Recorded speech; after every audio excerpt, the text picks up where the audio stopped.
حضرت عمر فاروق رضی اللہ تعالیٰ عنہ ان لوگوں میں سے ہیں جو ابن الوقت نہیں ہوتے، ابو الوقت ہوتے، جو وقت کے مطابق نہیں بدلتے بلکہ وقت کو اپنے مطابق بدل دیا کرتے ہیں۔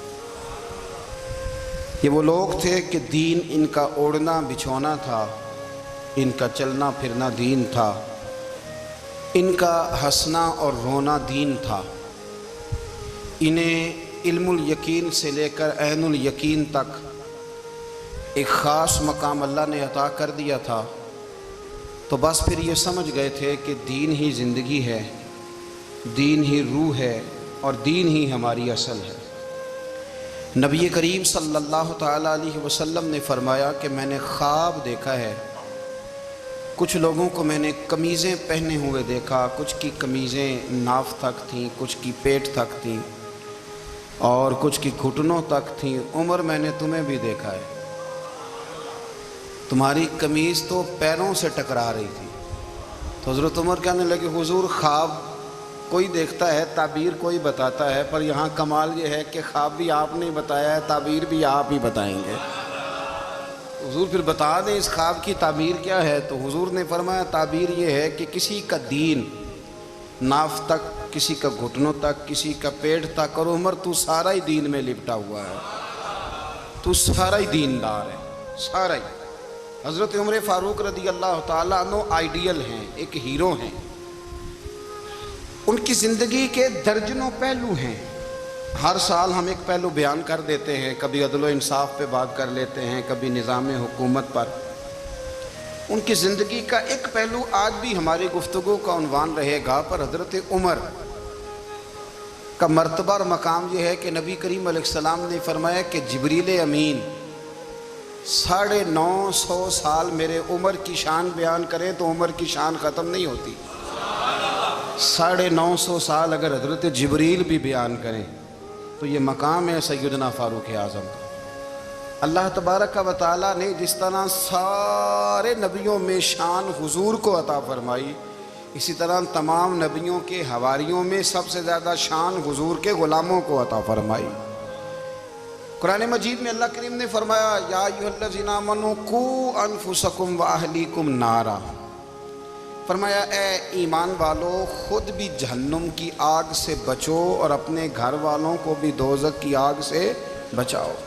خود بھی بچو اور اپنے گھر والوں کو بھی۔ ہماری ساری نصیحتیں باہر والوں کے لیے، باہر ہمیں بہت بڑا لیکچر بھی دینا پڑے تو چلتا ہے، بہت بڑی داستان سرائی بھی کرنی پڑے تو چلتی ہے۔ سٹیٹس اور معیار یہ ہے کہ سارا کچھ باہر والوں کے لیے، اور گھر کے وہ پھول جن کی آبیاری بھی ہم نے کرنی تھی، کوئی جڑی بوٹیاں اور گائیں تو وہ کاٹنی بھی ہم نے خود تھی، دھوپ اور چھاؤں کا خیال بھی ہم نے رکھنا تھا، وہاں ہماری نظر نہیں ہوتی۔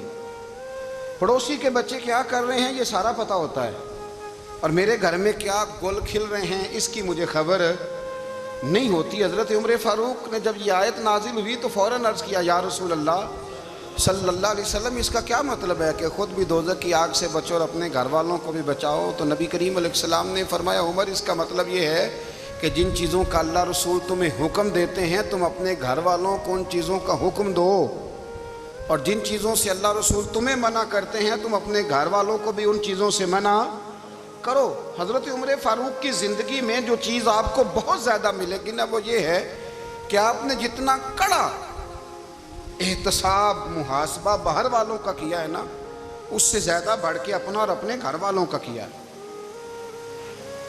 یہ بڑا عجیب معاملہ ہے کہ ہم جتنے لوگ ہیں ہمارا معیار یہ ہے کہ سامنے والا غلط ہے اور میں ٹھیک، یعنی دوسرے کا بچہ گلی میں نظر آ جائے تو اس کی غلطیاں نکلنی شروع ہو جائیں گی، اور میرا بچہ سارا شہر گھوم آئے ایک ٹائر پہ موٹر سائیکل پہ، تو ہم کہتے ہیں کہ ابھی بچہ ہے، انشاءاللہ سیانا ہو جائے گا۔ اگر ابا جی آج تک سیانے نہیں ہوئے کس کو سمجھا لیں، تو پھر بیٹے کا سیانا ہونا تو ہو سکتا ہے کہ وہ 60-70 سال لگ ہی جائیں۔ گھر کے اندر جب تک توجہ نہیں ہوتی، اور سب سے پہلے جب تک اپنی ذات پر توجہ نہیں ہوتی، میں کہا کرتا ہوں کہ باہر لیکچر چلتا ہے، گھر میں عمل چلتا ہے۔ لیکچر باہر چلتا ہے، گھر کے اندر عمل چلے گا۔ باہر تو آپ نے کہہ دیا نماز پڑھا کرو، ختم ہو گئی بات۔ لیکن گھر میں بچے نماز تب پڑھیں گے جب ان کے والد نماز پڑھیں گے۔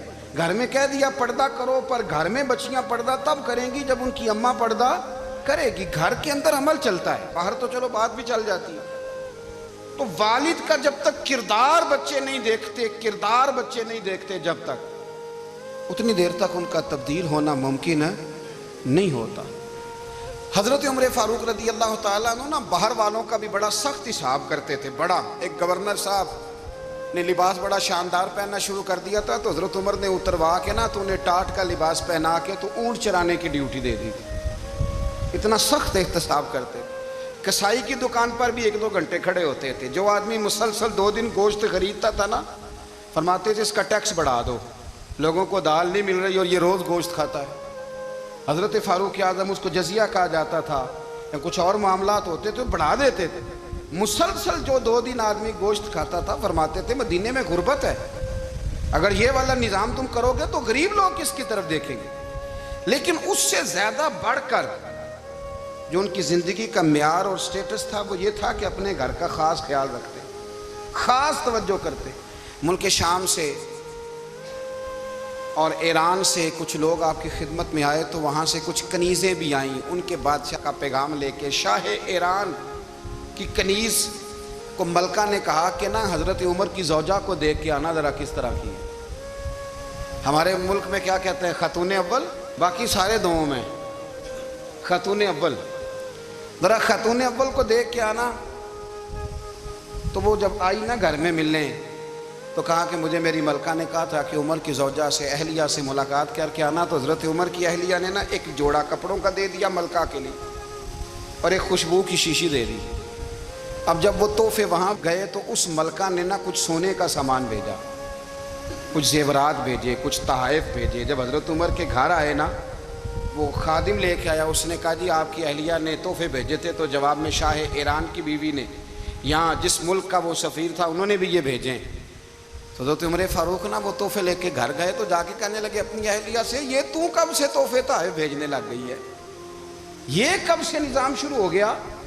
تو کہ حضور تحفہ دینا لینا تو ٹھیک ہے، سنت ہے، محبت بڑھتی ہے، تو یہ کوئی قباحت نہیں، اور میں نے اپنی ذاتی استعمال کے لیے جو چیزیں رکھی تھی وہ میں نے دی ہیں۔ تو حضرت عمر فاروق رضی اللہ تعالیٰ عنہ فرمانے لگے ہم نے کسی ملک کے ساتھ اور اس کے بادشاہ کے ساتھ ذاتی تعلق نہیں بنانا، تعلق جو بھی بنے گا رسول اللہ کے دین کی برکت سے بنے گا۔ ذاتی رشتے نہیں ہم نے قائم کرنے، ذاتی۔ آپ کے ملک کی جو ایئر لائن جس کا ہر سال خسارے کا ڈنڈورا پیٹا جاتا ہے نا، وہ ہمارے بادشاہ صاحب اور صدر صاحب اگر غیر ملکیوں کو گھوڑا کبھی بھیجنا ہو نا، گھوڑا، تو پورا ایک جہاز گھوڑا لے کے تحفے میں جاتا ہے، پورا جہاز غریب قوم کا یہ سرمایہ۔ اور قوم بڑی بادشاہ ہے، لائنوں میں لگ کے ووٹ دیتی ہے۔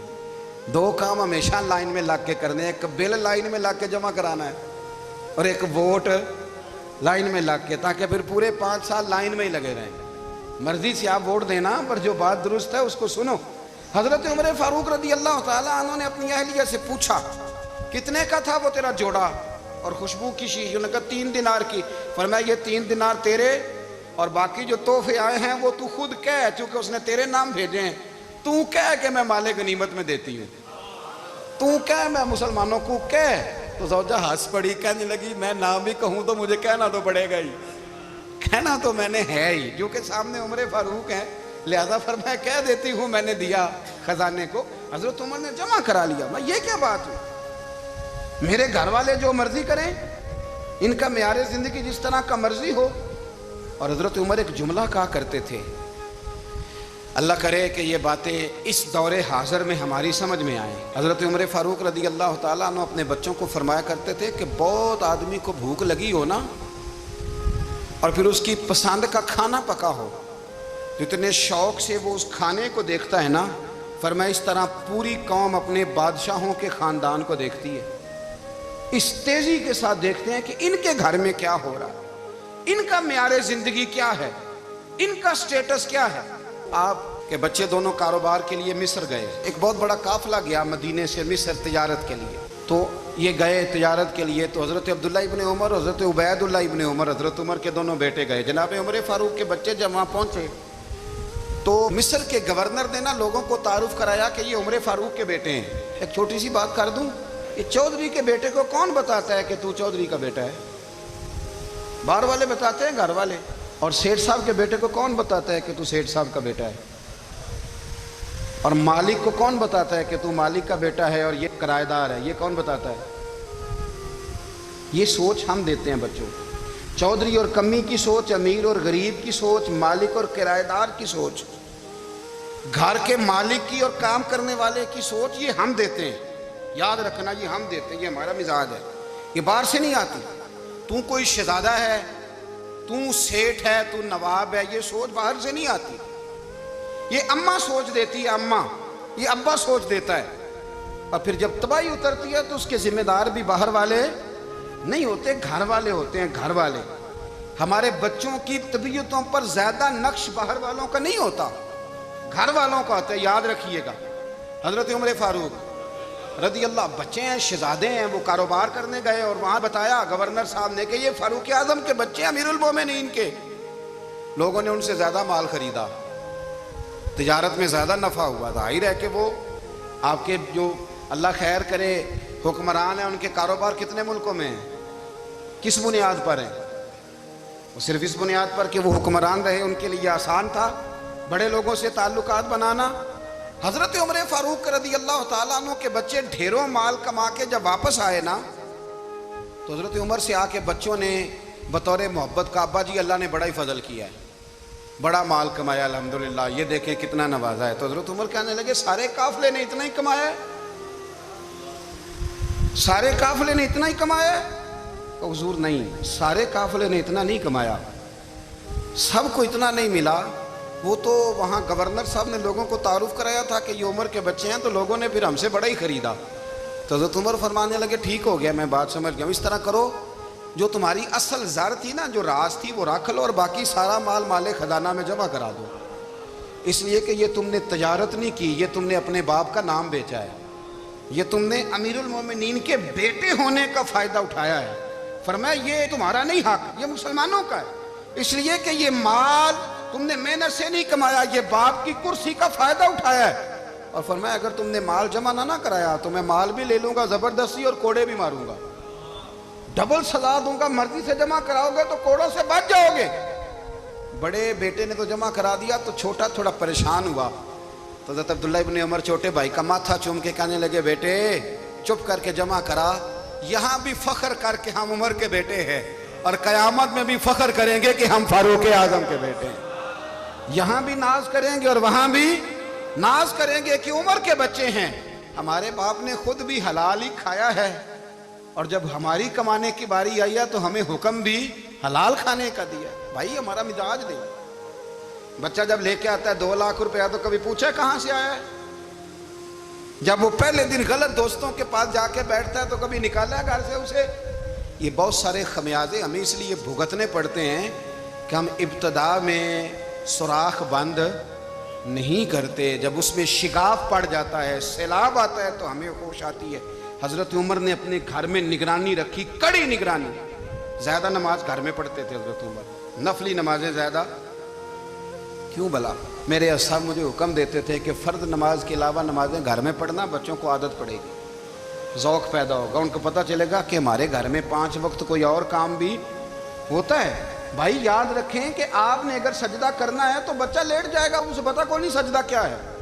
لیکن جب گھر میں کبھی قرآن ابا جی کھول لئی نا, میں اکثر کہتا ہوں جب ابا جی کا موڈ بن جائے نا لیکچر دینے کا, وہ گھر میں شروع ہو جاتے ہیں, کہتے ہیں آپ لوگ نماز نہیں پڑھتے اس لیے میرے کاروبار میں برکت کوئی نہیں, تم سویرے قرآن پاک نہیں کھولتے تو میں تباہ ہو گیا. تو میاں آپ نے کب گھر میں قرآن پاک کھولا تھا؟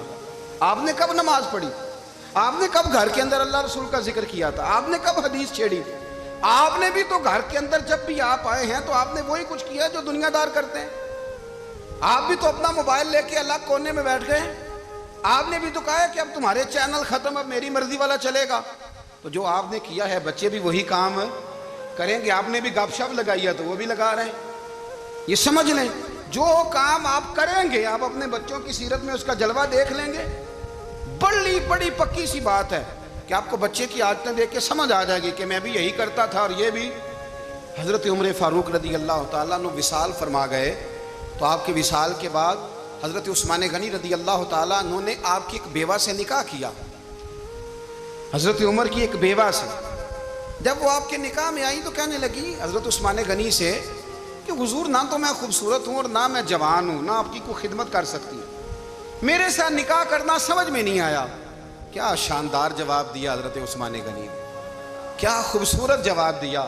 فرمانے لگے میں نے اس لیے نکاح نہیں کیا کہ مجھے تمہارے حسن سے دلچسپی تھی یا تمہاری خدمت کی ضرورت تھی، میں نے تو اس لیے نکاح کیا ہے کہ مجھے بتاؤ عمر فاروق گھر کے اندر اپنے رب کی عبادت کس طرح کرتے تھے، وہ قرآن پاک کس طرح پڑھتے تھے، وہ رویا کیسے کرتے تھے، استغفار کا طریقہ کیا، کس وقت کس انداز میں وہ اپنے رب کو یاد کرتے تھے۔ اس لیے کہ عمر کئی دفعہ گھر سے آتا تھا تو میں اس کے چہرے پر نور دیکھا کرتا تھا، میں روشنی دیکھتا تھا، ایک معیار دیکھتا تھا۔ نکاح اس لیے کیا ہے کہ مجھے عمر کی جو گھر کے اندر کی عبادت ہے اس سے آگاہ کرو، تاکہ عثمان غنی بھی چاہتے ہیں اس طرح کے عمل کرو جس طرح کہ عمر فاروق کر کے گئے ہیں۔ بھائی جب تک ہم اپنے گھر میں وہ توجہ نہیں دیں گے، وہ مزاج دیکھیں نا، ہمارے گھروں میں جب نقشہ پاس ہوتا ہے تو ٹی وی لان بھی اس میں ہوتا ہے، ڈرائنگ روم بھی ہوتا ہے، نماز کی جگہ بھی ہوتی ہے نقشے میں۔ صحابہ جب گھر بناتے تھے تو ایک مسجد بیت کا نقشہ پاس کرتے تھے، ذہن میں رکھتے تھے کہ یہ کونا نماز کے لیے، وہاں جوتے لے کے کوئی نہیں جائے گا، وہاں نماز پڑھی جاتی تھی، عورتیں وہاں اعتکاف کرتی تھی۔ ٹی وی لان تو آ گیا ہے اور گھر کے اندر ٹی وی رکھنے کے لیے تو ایک کمرہ الگ سے بنا دیا گیا ہے، اور اب جو نئے نقشے پاس ہو رہے ہیں اس کے اندر گھروں کے اندر جگہ بنائی گئی ہے جہاں کمپیوٹر رکھے جائیں، اور بچوں کے لیے وائرنگ ہوگی نیچے تاکہ انہیں کوئی مشکل درپیش نہ ہو۔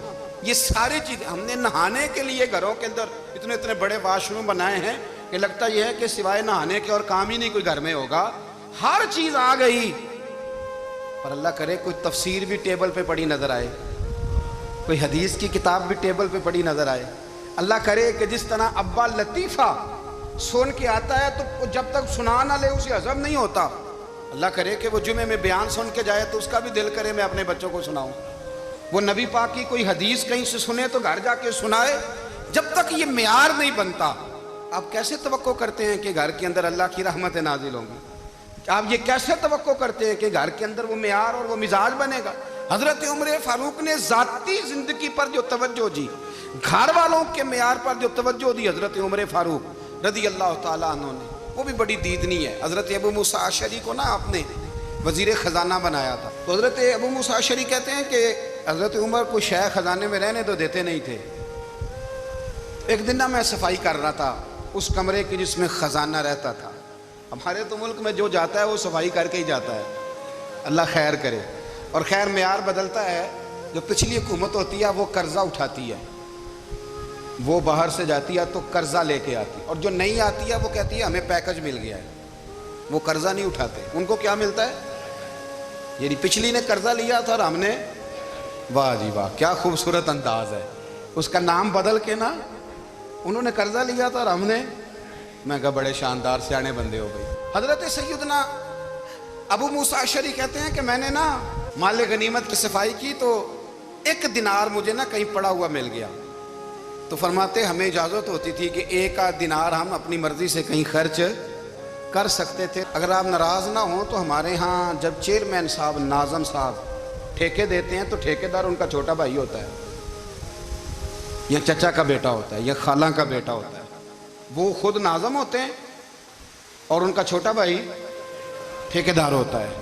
یعنی وہ نا سارا کچھ گھر کے اندر ہی رہتا ہے، گھر کے اندر ایک پیسہ دیتا ہے دوسرا واپس اس کو واپس کر دیتا ہے، گھر کے اندر ہی۔ اب تو خیر ہمارے لوگ سمجھدار ہو گئے، ایک بندہ ایک سیاسی جماعت میں ہوتا ہے، دوسرا دوسری میں، اور تیسرا جس کی بھی حکومت آئی حکومت تو ہماری رہے گی نا، ایک بندہ تو ہے نا اس جماعت میں۔ یہ اچھا لوگوں نے ایک طریقہ نکالا ہے۔ تو حضرت عمر کے بیٹا گزر رہا تھا تو حضرت ابو موسیٰ اشعری کہتے ہیں میں نے صفائی کی تو ایک دینار نکلا، تو میں نے وہ ایک دینار نا حضرت عمر کے بیٹے کو دے دیا، میں نے کہا لو بیٹا اپنے چچا کی طرف سے تحفہ۔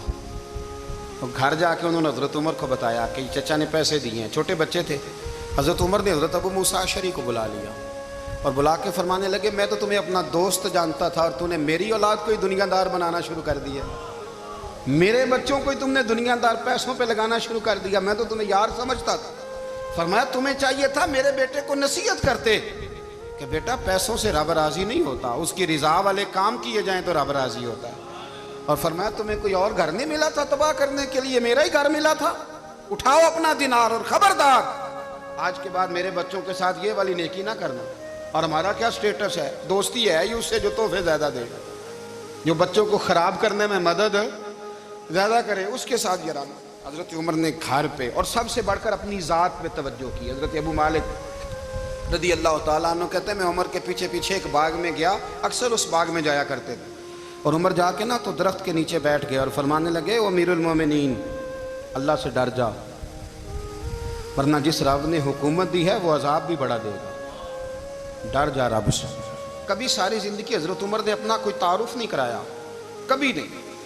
ایک بندے نے آپ کے سامنے تعریف کر دی آپ کی تو فرمانے لگے تو خود بھی ہلاک ہوا اور مجھے بھی ہلاک کر دیا، کیا ضرورت پڑی ہے میری تعریفیں کرنے کی؟ اتنی دیر میری تعریف میں لگائی، اللہ کا ذکر کرتا رب تجھے ثواب دیتا، حضور پہ درود پڑھتا تو رب تیرے اوپر رحمتیں نازل کرتا، کس چکر میں ہے؟ آج جتنا اچھی کوئی خوشامد کرے اتنی اچھی وزارت ملتی ہے، جتنی اچھی اس کو جو ہے وہ چاپلوسی کرنی آیا درجہ بھی اسے اتنا ہی اچھا ملتا ہے۔ حضرت عمر فاروق رضی اللہ تعالیٰ عنہ آپ کے بیٹے کہتے ہیں، صاحب فتوح الشام نے لکھا ہے، آپ کے صاحبزادے کہتے ہیں میں نکلا تو میرے ابا جی نا اپنی پشت پر مشکیزہ رکھ کے کنویں سے پانی بھر کے آ رہے، میں دوڑ کے آگے گیا، میں نے کہا ابا جی مجھے دے دے۔ فرمانے لگے بیٹا تیرا کیا خیال ہے، کوئی اور نہیں تھا مشکیزہ بھر کے لانے کے لیے، تیرا کیا خیال ہے؟ کہا ابا جی بڑے لوگ تھے پر آپ کیوں اٹھا رہے ہیں؟ فرمانے لگے نفس نا ذرا میرا بڑا ہو گیا تھا، اسے ذرا ذلیل کر رہا ہوں، ذرا اپنا محاسبہ کر رہا ہوں، یہ مجھے کہہ رہا تھا تو بڑی چیز ہے، تو میں نا ابھی مشکیزہ گھر رکھ کے آؤں گا، پھر تیری ماں نے مجھے کہا ہے کہ گھر میں لکڑیاں کوئی نہیں جلانے کے لیے، پھر میں جنگل سے لکڑیاں کاٹ کے لاؤں گا۔ امیر المومنین بن کے نا تو میرا نفس تھوڑا بڑا ہو گیا۔ اب یقین کریں ہمارا آزما خراب ہو جاتا ہے جب تک ہمارا تعارف صحیح نہ ہو، ہمارا تعارف ٹھیک نہ ہو، میں یہ ہوتا ہوں میں وہ ہوتا ہوں، چھوڑ مٹی دیں تے مٹی رہنا ہی، مٹی دیں تے مٹی دیں تے مٹی رہنا ہی، ایویں کادی بلے بلے اج مٹی دے اتے بندیا تے کل مٹی دے تھلے، مٹی دیں تے مٹی رہنا ہی، کادی بلے، مجھے پوچھ لو مجھے جان لو میرا نام لے لو، میں بھی آیا ہوں، میں بھی ہوتا ہوں، میرا بھی یہ تذکرہ ہے۔ جس کو اپنا تعارف کرانا پڑ گیا اس سے بھی زیادہ کمزور کوئی ہے؟ فوٹو میں دکھاتا پھرتا ہے فلانے کے ساتھ فوٹو، فلانے تو کمزور بندے یہ کام کرتے۔ حضرت عمر فاروق اللہ اکبر، حضرت عمر جیسا بندہ 24 لاکھ مربع میل کا حکمران، اور شاہ روم کو خط لکھ کے کہتا ہے میں منت نہیں کرتا میں حکم دیتا ہوں، اتنا تگڑا بندہ۔ جنگ قادسیہ کے لیے حضرت سعد بن ابی وقاص کو بھیجا، فتوح الشام پڑھ کے دیکھیں۔ حضرت عمر بڑے پریشان ہیں، اتنے دن ہو گئے کوئی رپورٹ ہی نہیں آئی، اب تو موبائل ہے نا، ایک ایک منٹ کی رپورٹ لیں آپ، بلکہ آپ ایک منٹ کی فوٹو لیں، آپ رپورٹ تو دور رہ گئی۔ حضرت عمر فاروق رضی اللہ تعالیٰ عنہ بڑے پریشان ہیں کہ قادسیہ میں حضرت سعد بن ابی وقاص کے ساتھ لوگ جہاد کرنے گئے، رپورٹ کوئی نہیں آئی، اتنے پریشان تھے کہ باہر نکل کے نا اس رستے پہ بیٹھ جاتے جو رستہ قادسیہ کی طرف سے آتا تھا، جو بھی آتا جاتا پوچھتے جنگ کے کیا حالات ہیں۔ ادھر جب اللہ نے فتح دے دی نا تو حضرت سعد بن ابی وقاص رضی اللہ تعالیٰ عنہ نے ایک قاصد کو خط دے کے بھیجا، کہنے لگے عمر کے پاس جاؤ، انہیں اطلاع دو کہ الحمدللہ اللہ نے اسلام کو فتح عطا کر دی۔ یہ حضرت عمر کو جا کے دینا، وہ بڑے پریشان ہوں گے۔ وہ جو اس زمانے میں اس طرح ہوتا تھا کہ کئی دور دور سے صحابہ جو دوسرے شہروں کے ملکوں کے رہنے والے ہوتے تھے وہ بھی آ کے شامل ہو جاتے تھے جہاد میں، کوئی ایک دفعہ مدینے آیا، کوئی 2 دفعہ آیا، پھر اپنے اپنے علاقوں میں۔ بہت سارے لوگوں نے زیادہ دفعہ حضرت عمر کو دیکھا بھی نہیں تھا۔ وہ جو قاصد خط لے کے آیا تھا نا اس نے 1 آدھ دفعہ دیکھا تھا، حضرت عمر بوڑھے ہو گئے، وہ پہچانتا نہیں تھا، ادھر سے وہ خط لے کے آ گیا۔ حضرت عمر مدینے سے باہر نکل کے اس روڈ پہ بیٹھے تھے جو قادسیہ سے آتا تھا، جب وہ اس آدمی کو آتے دیکھا تو حضرت عمر اٹھ کے کھڑے ہو گئے، فرمانے لگے قادسیہ سے آ رہے ہو؟ وہ کیا کہتا ہے؟ پھٹے پرانے کپڑے، ٹوٹے ہوئے جوتے، سر پہ پرانی پگڑی، کہنے لگے غلام مدینے کے رہنے والے ہو؟ حضرت عمر کہنے لگے ہاں مدینے کا ہوں۔ کہا میں قادسیہ سے آیا ہوں، الحمدللہ اللہ نے اسلام کو فتح دے دی ہے، الحمدللہ کفر کی کمر ٹوٹ گئی ہے۔ اس نے یہ بات کر کے تو گھوڑے کو ایڑی لگائی، گھوڑا دوڑنے لگا مدینے کے، حضرت عمر بھی ساتھ ساتھ دوڑ رہے ہیں۔ فرمانے لگے اچھا بتاؤ خالد بن ولید کا کیا حال ہے؟ تھوڑا آگے جا کے فرمانے لگے اسامہ بن زید کیسے ہے؟ وہ کہتا ہے ٹھیک ہے. پھر اس نے اور گھوڑا, عمر ساتھ ساتھ دوڑ رہے ہیں, ساتھ ساتھ 24 لاکھ مربع میل کا حکمران, ایک جوتا پیر سے نکل گیا, عمر دوڑ رہے ہیں. آگے جا کے پوچھتے ہیں سعد بن ابی وقاص کا کیا حال ہے؟ کہ حضور وہ بھی ٹھیک ہے. کتنے لوگ میرے شہید ہو گئے مسلمانوں میں سے؟ کہنے لگا صحیح گنتی کا نہیں پتا, یہ لفظ ادا ہوتے ہوتے مدینے کی سرحد آ گئی. لوگوں نے عمر کو گھوڑے کے ساتھ دوڑتے دیکھا تو کہا امیر المومنین کیوں دوڑ رہے ہیں؟ وہ غلام چھلانگ لگا کے نیچے آیا, قدموں میں بیٹھ گیا. کہنے لگا حضور آپ نے بتایا ہی نہیں آپ امیر المومنین ہیں. آپ فرمانے لگے کیا بتاتا, میں تو اونٹ چرانے والے کا پتر ہوں, کیا بتاتا؟ وہ عمر ہوں جس نے اپنے گناہوں کا حساب دینا ہے, کیا بتاتا؟ جو سعد بن ابی وقاص کو جہاد پہ بھیج کے خود بزدلوں کی طرح گھر میں بیٹھا ہے, کیا بتاتا؟ کوئی حیثیت نہیں, کوئی تار. تو نے اچھا کیا, تو مجاہد تھا, مجھے ساتھ ساتھ دوڑایا, تو نے اچھا کیا. جتنے لوگ تھے چیخے مار کے رونے لگے. حضرت فاروق اعظم سے کہنے لگے عمر جب تک تیرے جلوے رہیں گے اللہ کامیابیاں ہی عطا فرمائے گا, جب تک تیرا رنگ رہے گا اللہ تعالیٰ نوازتا ہی رہے گا. کچھ نہیں, کبھی اپنا آپ ظاہر ہی نہیں کیا. بہت بڑے تھے, بہت بڑے تھے حضرت عمر, بڑے تھے. حضرت ابو رافع غلام تھے, قرآن پاک بڑا سونا پڑھتے تھے. حضرت عمر جب بھی انہیں ملتے کہتے ابو رافع تو عمر سے اچھا ہے, قرآن بڑا شاندار پڑھتا ہے. تو وہ کہتے حضور اگر میں قرآن صحیح پڑھتا ہوں تو آپ کو قرآن کی تشریح زیادہ صحیح آتی, آپ بھی تو مجھ سے افضل ہیں. تو آپ فرماتے نہیں پھر بھی تو مجھ سے افضل ہے. کیوں؟ اس لیے کہ تو اپنے آقا کی نوکری بھی ٹھیک کرتا ہے اور رب کی عبادت بھی ٹھیک کرتا ہے, اور مجھے خالی صرف عبادت کرنی ہوتی ہے وہ بھی ٹھیک نہیں کر پاتا. ساری زندگی اپنا محاسبہ, ساری زندگی اپنے گریبان میں دیکھا, ساری زندگی اپنے آپ کو پرکھا, اپنے آپ کو ٹٹولا. 62 سال عمر بیت گئی. حضرت حذیفہ بن یمان ایک صحابی تھے, میرے نبی کریم علیہ السلام نا ان سے راز کی باتیں کرتے تھے. ہر بندے کا ہاضمہ ٹھیک نہیں ہوتا, سب سے راز کی بات نہیں کرنی چاہیے.